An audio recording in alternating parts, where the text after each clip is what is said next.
Hey everyone, it's me, Dr. Whimsy, your favorite naturopathic doctor, and today I'm going to show you what I do with some leftovers.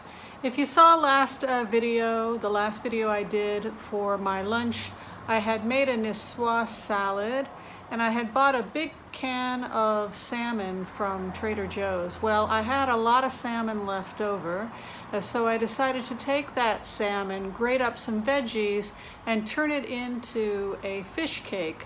So I'm going to go ahead and turn the camera around and show you what I do with some canned fish and a little bit of vegetables, and hopefully you can incorporate this heart-healthy meal into your diet. And I think most kids like it, so we're going to go ahead and turn the camera around and you can see how I make my fish cakes. These are salmon fish cakes, but of course any fish will do, and I think you're going to like it. Okay, let's take a look.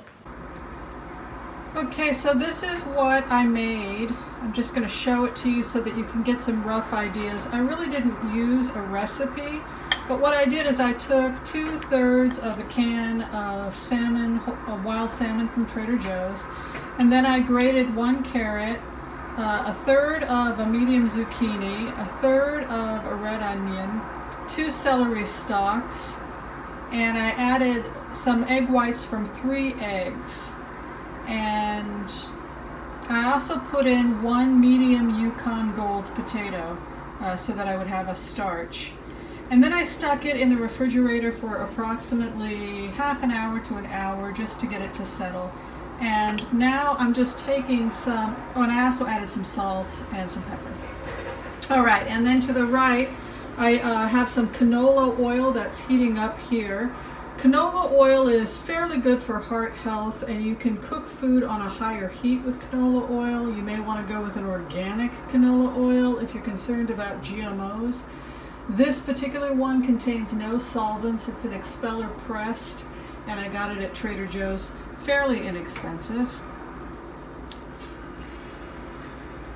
And once your oil has heated up, I can see it can go, it's not quite hot enough, so I'll wait just a second. But once your oil has heated up enough, you can go ahead and begin to add those fish cakes. I'm going to just turn the temperature up a little bit. I like to have my temperature, medium high. You want it to be high enough so that whatever you're making doesn't soak up the oil, but you don't want it to have it be so high that it burns the fish cakes or doesn't adequately cook them. So this is what I'm going to do. Now that it's warm enough, I'm going to go ahead and add these.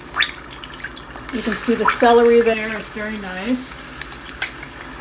Hopefully, if you let these sit long enough, you can add breadcrumbs. They should hold together fairly well without the breadcrumbs if you use a potato. The reason I chose a potato is because I don't do gluten. I found out the hard way that I'm one of those people that does not do gluten very well. So if you want a binder, something that contains starch, you can do what I did, which is to just add potato as the starch and then mix it with egg white.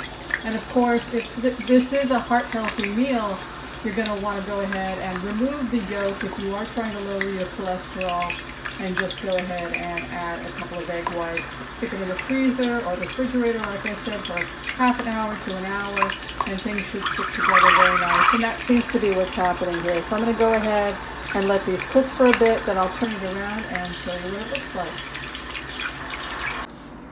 So there you have it, 2 fish cakes sitting there with my salad. You can see that's plenty of vegetables. That's going to get you to those 7 to 9 servings we want to see every day. It fell apart a little bit, and I baked it. I took it out of the pan and I baked it just because it was falling apart. So I think if I'm going to do this again, I'm going to add some potato starch and let the potato starch soak up with those egg whites for a good half hour, just to make sure it doesn't fall apart like this. Also make sure that the batter is nice and cold and that the canola oil is nice and hot so that the product will stay together. Also make sure you have plenty of binder, whether it's egg white or something like that. And then maybe my My poor sad, my sad fish cake might have held together a little bit better.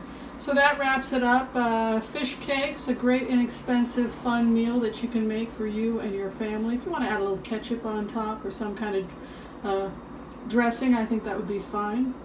So be sure and share, like, subscribe, all that good stuff.